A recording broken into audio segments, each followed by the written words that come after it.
Hello everyone, welcome to my channel smart study with doctor Sandeep.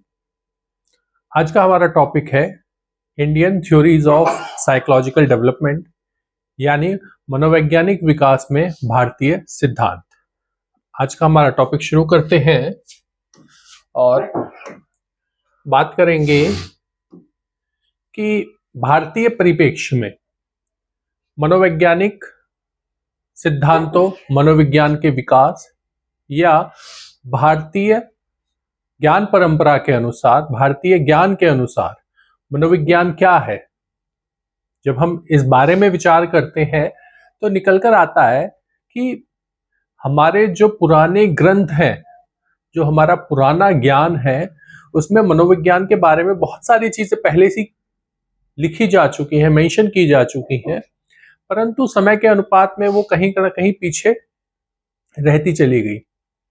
ये चीज जरूर है कि उस समय जब वो ज्ञान परंपरा चल रही थी, वो ज्ञान तैयार किया जा रहा था, उस समय मनोविज्ञान शब्द का प्रयोग नहीं किया गया। लेकिन हमने अपने पुराने ग्रंथों में ये बात जरूर देखने को मिलती है कि हम आचरण के बारे में बात करते हैं, हम व्यवहार के बारे में बात करते हैं, हम मानव के व्यवहार के विकास के बारे में बात करते हैं, मानव के विकास के बारे में बात करते हैं। तो कहीं ना कहीं ये सारी चीजें धीरे धीरे एक दूसरे के साथ जुड़ती ही रहती है। और वर्तमान में भी अगर हम मनोविज्ञान को देखें तो कहीं ना कहीं इसके जो जड़ें हैं वो हमारे पुराने ग्रंथों में, पुराने विचारों में दिखाई देती है। Indian theories of psychological development, अपना टॉपिक स्टार्ट करते हैं। Indian psychology is related to the subject material contained in ancient text which is full of psychological thinking। कि हमारा जो पुराना ज्ञान है वो भरा हुआ है मनोवैज्ञानिक सोच से। It includes the subject material developed in modern। और कहीं ना कहीं आज जो हम चीज पढ़ रहे हैं वो उसके लिए एक फाउंडेशन का कार्य कर रहे हैं। Therefore, Indian psychology is based on the psychological thinking which has developed over thousands of years, हजारों सालों की व्यवस्था से जो ज्ञान निकल कर आया है, जो चीजें निकल कर आई हैं।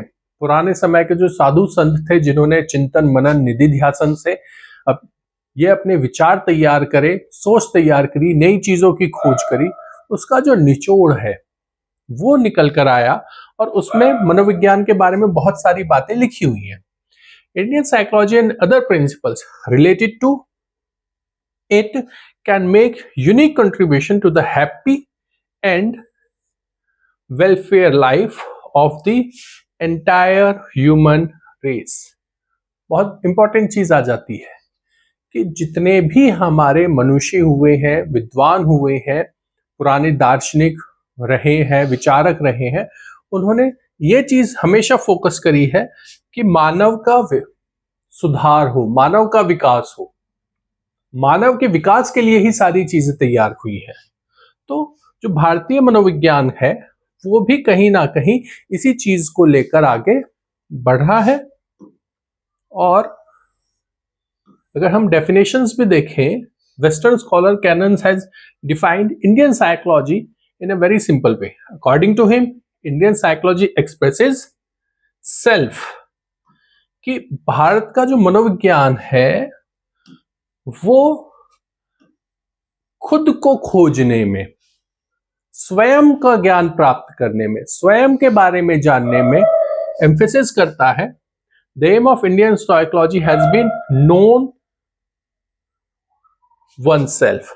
कि स्वयं के बारे में, स्वयं के विचार, स्वयं को समझना, स्वयं का विकास करना, स्वयं के लिए ही सारी चीजें तैयार हुई है। और हमारा जो मनोविज्ञान है वो भी कहीं ना कहीं उस सेल्फ को समझने के लिए ही यूज हो रहा है। In the words of Acharya Shri Ram Sharma, psychology is a state of higher spirituality. Acharya Sharma ने इसे हायर स्पिरिचुअलिटी दे दिया, कहा है। तो यही चीज निकल कर आती है कि जब हम बात करते हैं भारतीय परिप्रेक्ष्य में मनोविज्ञान की, तो इसकी जो जड़ें हैं वो बहुत पुरानी है।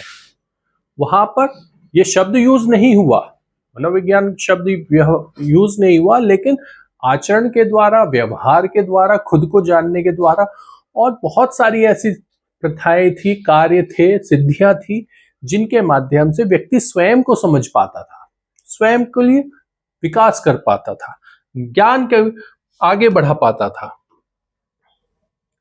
बात करते हैं एक और डेफिनेशन, प्रोफेसर आत्रे बनारस हिंदू विश्वविद्यालय के हैं, उन्होंने डिटेल से समझाया Indian psychology is a practical science, कि भाई ये एक साइंस है, प्रैक्टिकल साइंस है, of acquiring conscious relative dynamic knowledge, conscious relative dynamic knowledge of the entire conscience mind psyche and its means. Practical science है, proper विज्ञान बताया है इन्होंने, और साथ ही क्या बताया है कि जो चेतन है, जो चेतना है, वो जो डायनामिक नॉलेज है, जो विकसित नॉलेज है, डेवलपिंग नॉलेज है, चेंजेबल नॉलेज है, उसके साथ entire conscience mind psyche and its means, व्यवहार के साथ, माइंड के साथ और कॉन्साइंस के साथ जुड़ी हुई है। और साथ में और क्या जोड़ दिया है, ब्रेन, नर्व्स, कुंडलिनी एटसेट्रा, मतलब कुंडली का ज्ञान भी जोड़ दिया, हमारा नर्वस सिस्टम भी जोड़ दिया, हमारा ब्रेन भी जोड़ दिया, including human feelings and behaviour controlling the tendencies.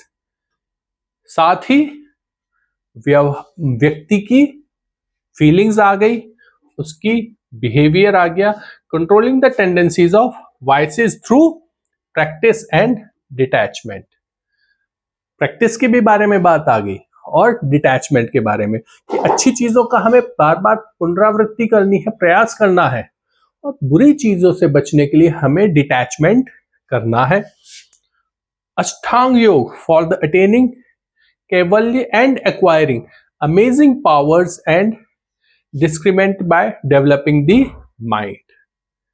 और ये सारी चीजें कब हो सकती हैं, जब हमारे मस्तिष्क का विकास होगा। मस्तिष्क के विकास के लिए सारी चीजें आ गई। तो अगर हम इस डेफिनेशन में देखें, तो इस डेफिनेशन में हमने अपने बॉडी के बारे में ज्ञान प्राप्त कर रहे हैं, माइंड के डेवलपमेंट के बारे में बात कर रहे हैं। जब हम माइंड और बॉडी दोनों के डेवलपमेंट के लिए बात करते हैं, तो कहीं ना कहीं हमारे सारे एस्पेक्ट्स इसमें इंक्लूड हो रहे हैं। आगे बात करते हैं basic assumptions of Indian psychology, कि वो क्या चीजें हैं, वो क्या मान्यताएं हैं जिनके आधार पर हम भारतीय मनोविज्ञान आधारित है। तो entire universe has manifested from pure consciousness called Brahm and the soul is part of it. कि प्योर कॉन्शियसनेस, शुद्ध चेतना, और इस शुद्ध चेतना को हम नाम देते हैं ब्रह्म। कि सारी चीजें ब्रह्म के द्वारा बनाई हुई हैं, और प्योर कॉन्शियसनेस, जो शुद्ध चेतना है, वो उसका एक भाग है, और उस भाग का नाम है सोल, आत्मा। The entire material world has involve from the conscious soul. और जो पूरा ब्रह्मांड है वो इस चेतना आत्मा से बना हुआ है। The Rigveda mention that there is nothing on this earth greater than man. Rigveda में कहा गया है कि मनुष्य ही यहां का सर्वश्रेष्ठ प्राणी है, सारी चीज सभी मनुष्य के लिए है। Man is essentially regarded as an eternal infinite conscious energy. और मनुष्य के पास ही चेतन शक्ति है, और ये चेतन शक्ति उसके पास हमेशा बनी रहती है। तो कहीं ना कहीं इन 4 पॉइंट्स में हमने आत्मा के बारे में, अब यहां पर मैं एक चीज और ऐड करूंगा कि अगर हम मनोविज्ञान की पहली परिभाषा के बारे में बात करें तो इसे आत्मा का विज्ञान कहा गया था, और यहां पर भी लगभग वही चीज आ रही है, बस कहने का परसेप्शन थोड़ा सा चेंज हो गया है। उसके बाद बात आ रही है मनुष्य की। सारी चीज मनुष्य के लिए ही है, मनुष्य में चेतना है। तो अगर हम दूसरे बाद में की डेफिनेशंस देखें तो इसे चेतना का विज्ञान भी कहा गया है। तो कहीं ना कहीं ये पाश्चात्य मनोविज्ञान के साथ चीजें को रिलेट हो रही हैं। आगे बढ़ते हैं। The essence of human personality is the soul.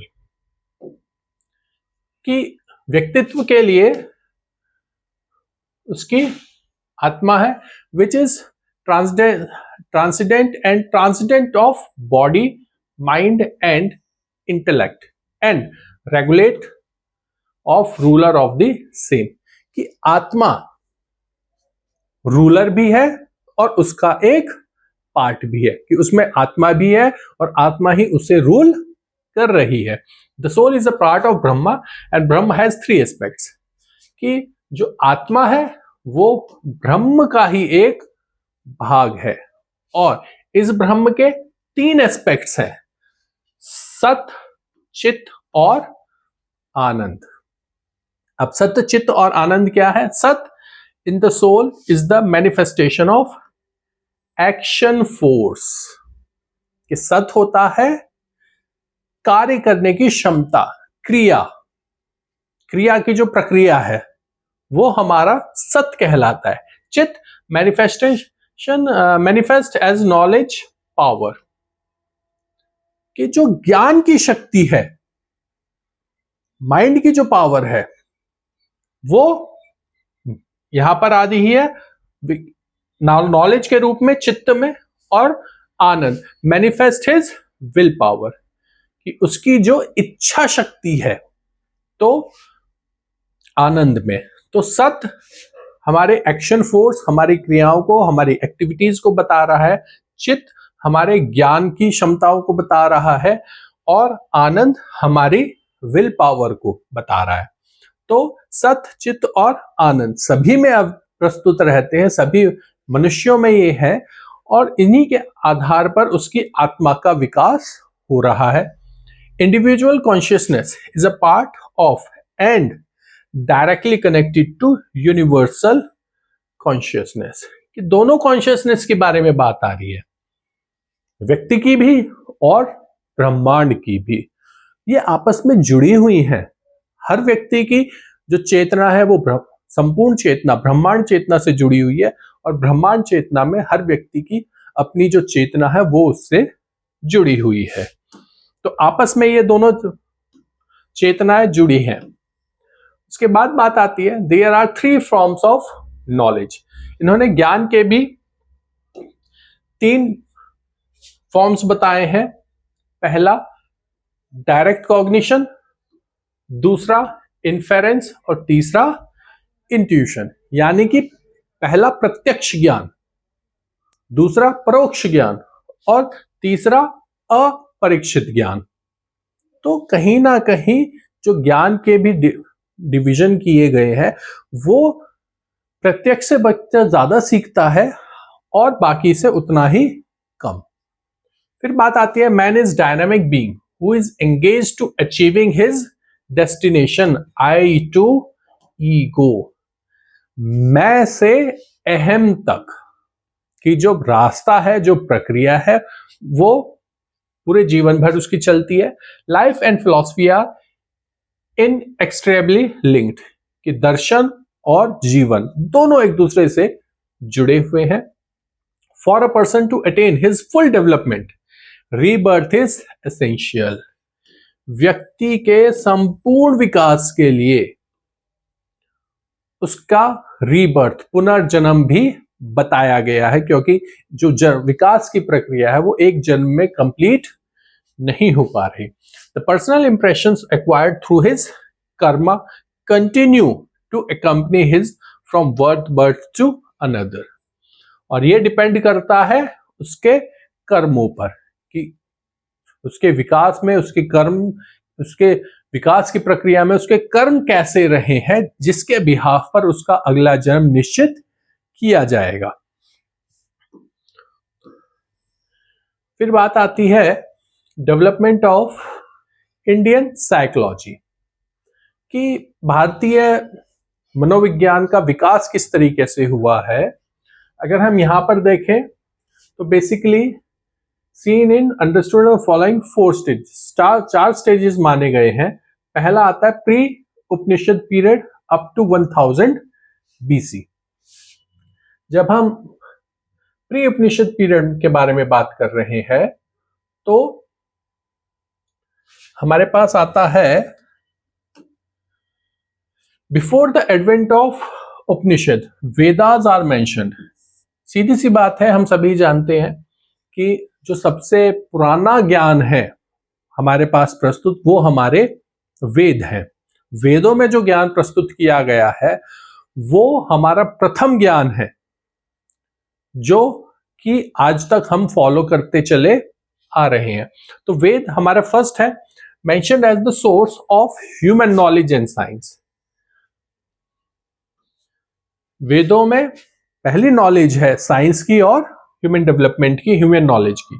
Maharshi Vyas has divided into 4 parts, 4 वेदों में डिवाइड करा है। ऋग्वेद जिसमें प्रार्थनाओं के बारे में है, यजुर्वेद में नॉलेज ऑफ सैक्रिफाइसेस के बारे में बात की गई है, सामवेद में songs of peace and auspiciousness के बारे में बात की गई है, और अथर्ववेद में रिलीजियस फिलॉसफी के बारे में बात की गई है। तो 4 वेद और चारों वेदों में अलग अलग डिस्क्रिप्शन हमारा अवेलेबल है। These Vedas were later divided into 4 parts again, और हर वेद को भी 4 भागों में डिवाइड किया। पहला है संहिता। संहिता में आते हैं वैदिक हाइम्स, यानी कि वेद की स्तुतियां आती हैं। ब्राह्मणा एक्सप्लेनेशन ऑफ मंत्रास, यहां पर मंत्रों के बारे में आ रहा है। फिर अरण्यक, वानप्रस्थ एंड अरण्य ज्ञान एंड रिचुअल्स, यहां पर जो हमारे आश्रम है और जो हमारी परंपराएं हैं, रिचुअल्स है, उनके बारे में बात की गई है। उसके साथ उपनिषद, उपनिषद फिलॉसफिकल एक्सप्लेनेशन, कि वेदों का जो फिलॉसफिकल एक्सप्लेनेशन है वो हमारे उपनिषदों में आया है। तो 4 वेद, चारों वेदों को भी 4 पार्ट्स में डिवाइड किया गया है उनके एक्सप्लेनेशन के according. In all these, there is no clear mention of the ideas and principles of psychology. यहां कहीं भी कोई क्लियर आइडिया मेंशन नहीं है साइकोलॉजी के बारे में, but Purusha Sukta etcetera, clear thinking is definitely found in mind, intellect, knowledge, sense organs. लेकिन हाँ, इनमें जो बातें कही गई हैं इंद्रियों के बारे में, माइंड के बारे में, इंटेलेक्चुअल माइंड के बारे में। उसके बाद जो हमारा सेकंड पार्ट आता है वो रहता है उपनिषद पीरियड, यानी कि 1000 बीसी टू 600 बीसी तक, जो इसमें टाइम लिया गया है। Upanishad believe that everything is Brahman, वो मानते हैं सब कुछ ब्रह्म है। Brahman is considered as a part of soul as it parts, कि ब्रह्म का भाग आत्मा है और आत्मा ब्रह्म से जुड़ी हुई है। Therefore, soul is individual form of the world in the form of Brahma. According to Upanishad, what was, what is, and what will remain is all. क्या था, क्या है और क्या बचेगा। जब हम इस बारे में बात कर रहे हैं पूरे फिनोमिना में, यानी कि पूरे उपनिषद में, of all Brahma, physical object and living being, all gods and goddesses, and all the world inside within the soul, कि सभी चीज कहां पर सीमित है, उसकी आत्मा में। उपनिषद were propounded with the purpose of understanding the process of human development. यहां भी सीधा सीधा वही बात आई है, व्यक्ति के विकास, ह्यूमन डेवलपमेंट के बारे में। In these 3 types of nature, सत्व, रज एंड तम, इसमें 3 प्रकार के नेचर बताए हैं, प्रकृति बताई है। पहली सत्व, दूसरी राज और तीसरी तम, जिसे हम साधारण भाषा में कहते हैं राजसिक, तामसिक और सात्विक। कि सात्विक प्रकृति, राजसिक प्रकृति और तामसिक प्रकृति। उसके बाद बात आती है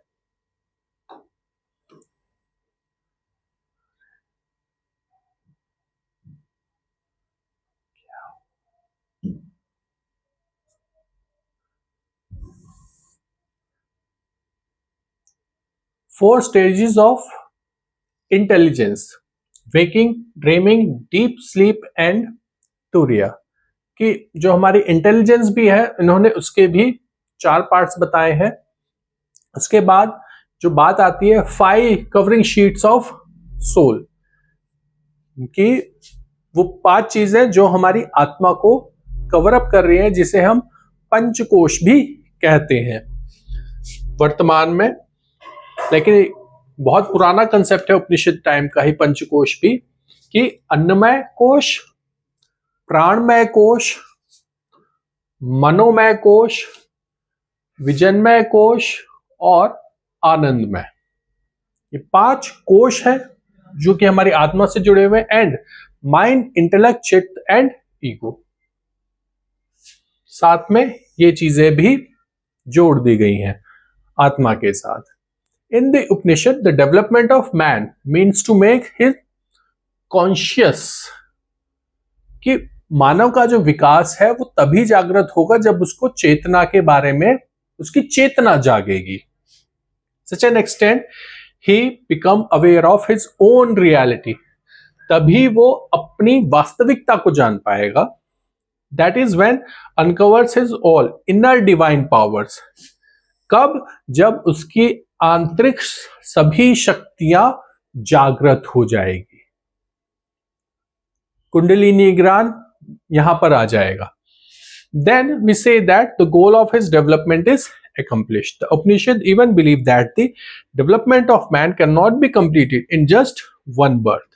यहां पर फिर से वही बात आई है कि एक जीवन काल में उसका पूरा विकास नहीं हो सकता। उसके विकास की जो प्रक्रिया है, इसलिए उसे बार बार जन्म लेना है। Becoming capable to recognize himself by acquisition, experience gained in many birth. इसलिए उसके जीवन की जो प्रक्रिया है, पुनर्जन्म की जो प्रक्रिया है, वो चलती रहेगी। फिर बात करते हैं period of Sutras and epic, 600 BC to 200 AD।